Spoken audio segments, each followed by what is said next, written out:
Es un gusto poder saludarles y dar la bienvenida a una edición más de Una Voz en el Desierto. Hoy día es viernes 20 de octubre y me tengo que volver a referir al tema que está sucediendo en Oriente Próximo, que es Israel,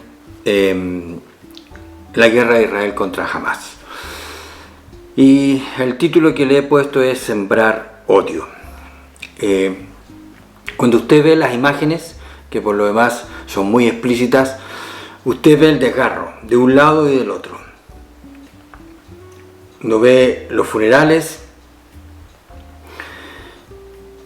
o cuando ve los escombros, usted lo que observa ahí como los deudos, en un lado, en algunos casos tienen sus niños, que por lo demás en ambos lados han sido pérdidas, y usted ve el dolor, ve el desgarro en esas imágenes, donde está el dolor, está la angustia, está la desesperación, pero también está el odio. Por eso yo llamo sembrar odio, porque tras esas lágrimas que uno ve, por un lado de las familias judías, por otro lado de la gente en Palestina, uno ve que tras toda esa mezcla está, desgraciadamente, también este odio. Viene a mi mente lo que Salomón escribió en el Proverbio 14:12, cuando dice: hay camino que al hombre le parece derecho, pero su fin es camino de muerte. Y uno escucha a los analistas acá, distintas fuentes, distintas personas que se adentran en el conflicto. Y la pregunta que casi no necesita tener respuestas es: ¿qué estaba pensando el grupo que perpetró el ataque el día del Sabbat en Israel, causando esa cantidad de muerte, y de la forma como lo hizo, de la forma como también después fueron descubiertas esas víctimas, que llevaban a la conclusión de la barbarie que es capaz de causar el alma humana? ¿Qué pensaban? Esa es la pregunta. ¿Qué estaban pensando o qué creían que iba a hacer Israel ante eso? Esa es la pregunta que recorre todos los análisis. Por eso viene a punto, hay camino que al hombre le parece derecho, pero su fin es camino de muerte. Las consecuencias de eso es que llevó a la respuesta donde la cantidad también de personas fallecidas en el lado palestino se empiezan a contar por miles. Yo sé que este conflicto obliga a todos a pronunciarse de un lado o del otro. Todos estamos siendo obligados a tomar partido, y usted seguramente lo puede experimentar en su propio seno, en su propia familia, en sus propios cercanos, en sus amigos, quizás en su lugar de trabajo. Si se llega a tocar el tema, rápidamente se producen los posicionamientos, porque la gente está obligada a tomar con este conflicto una posición de un lado o del otro. Los países, los gobiernos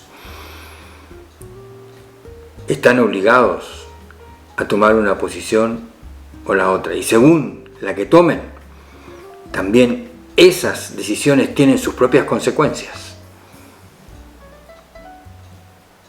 Por aquel grupo que esperaba que a lo mejor tenga una posición a favor, pero resulta que es en contra.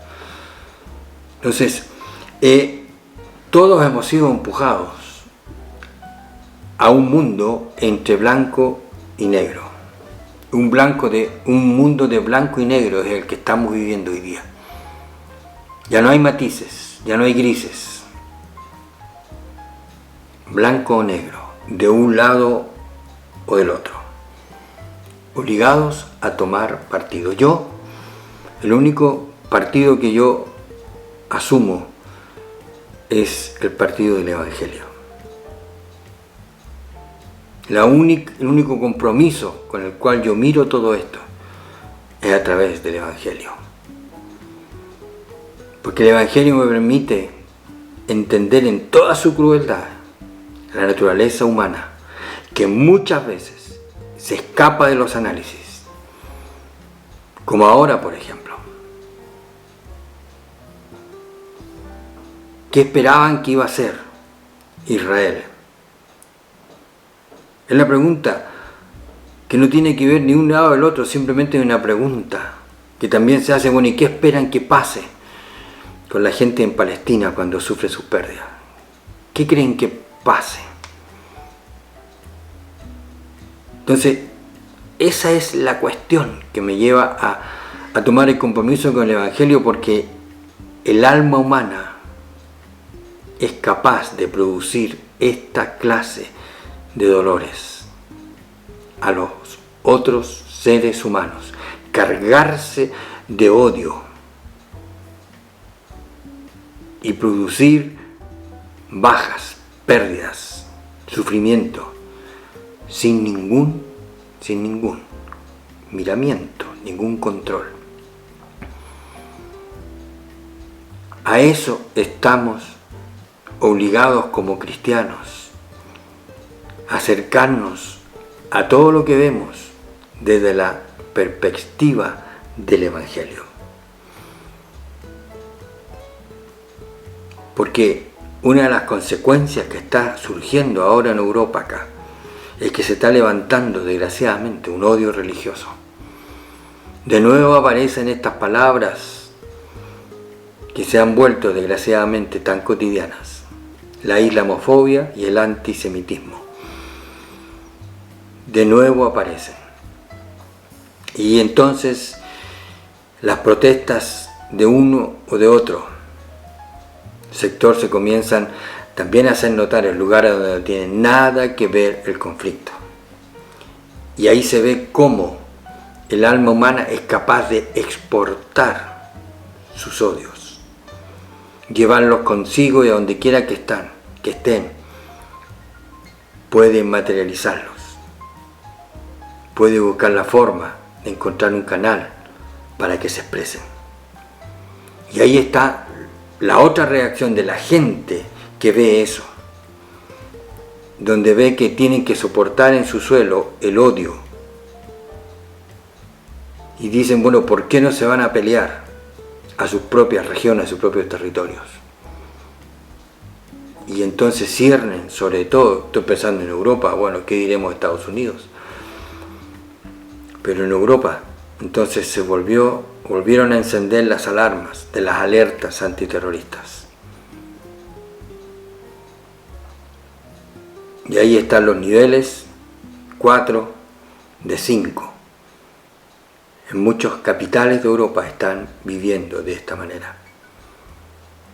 Entonces la gente, que en el fondo se siente completamente ajena a un drama como este, expresa también lo que la naturaleza humana lo lleva a practicar, que es el odio religioso, la enemistad contra la religión. Y al punto que se extiende también a cualquier expresión religiosa. Y aquellos que queremos predicar o presentar el Evangelio, nos vemos también enfrentados a ese rechazo. Como que esa tendencia a generalizar lleva a que entonces llévense a otro lado sus peleas religiosas. Y en esa generalización entonces involucran también la oportunidad de escuchar el Evangelio. Cierran todas las puertas, ciérranse sus oídos. Y vienen los desafíos. ¿Cuál es el aporte de aquellos que tienen fe?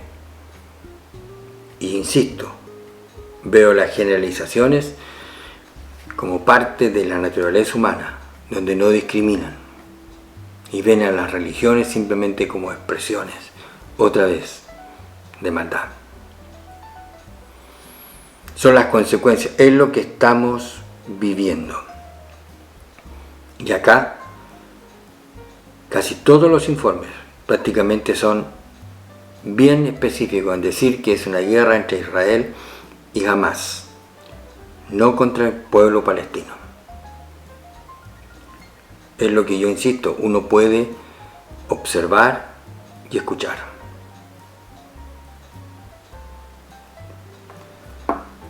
Yo quiero ocupar los minutos que siguen simplemente a remachar mi compromiso con el Evangelio. Veo la maldad humana, capaz de causar un dolor pero tan desgarrador en los demás, que confieso eso me ha tenido de cuando partió la invasión de Rusia sobre Ucrania, me ha tenido definitivamente muy incómodo de ver la maldad sin límite que es capaz de causar un ser humano a otro, o el poder causarlo sobre los pueblos sin importarle el sufrimiento de millones de personas, descargar armas, destrucción sobre los demás. Insisto, la maldad humana. Y me ha llevado entonces en mi tiempo de hablar con Dios, decir, Señor, y aún así tú nos amas.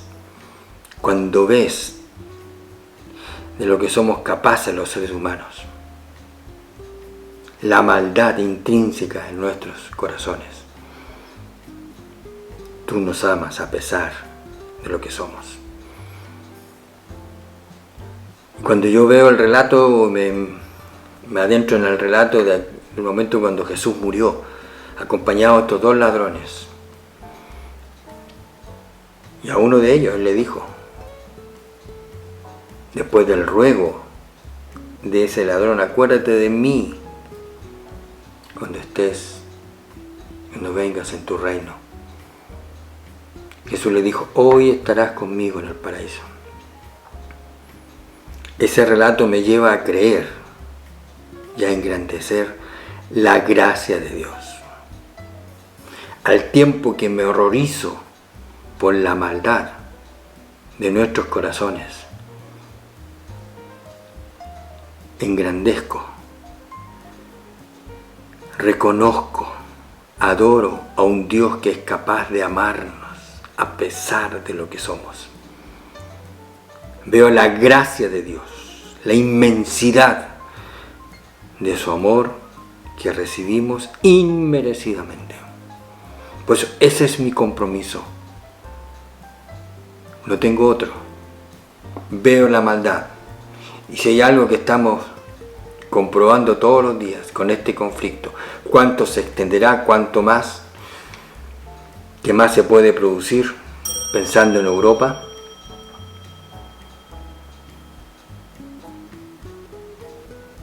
es la maldad del corazón del hombre. Por eso simplemente frente a este compromiso con el Evangelio, y si usted también lo tiene, es desafiarlo a orar, apoyando, pidiéndole a Dios que intervenga para potenciar el ministerio de tantas iglesias que en este momento están trabajando en estos países en conflicto, pensando directamente en Palestina, en Israel, para llevar el Evangelio, a esa gente, para que individualmente puedan llegar a conocer la gracia de Dios y conocer también una nueva vida.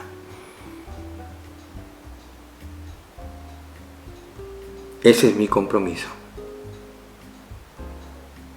Lo que yo veo es simplemente maldad. Maldad, odio, pasiones destructivas y más que eso, autodestructivas, que la gente alberga y expresa hacia los demás. Y frente a toda esa maldad, toda esa destrucción, yo simplemente puedo reconocer y aferrarme a la gracia de Dios que transforma nuestras almas. Por supuesto, el tema no está agotado, no pretendo hacerlo por lo demás. Aquí abajo puede dejar sus comentarios, escribirme si es su deseo, ahí está mi correo electrónico y otros datos personales que si tienen interés también los puede de alguna forma inspeccionar. Gracias por su tiempo, cuídese y será hasta una próxima oportunidad.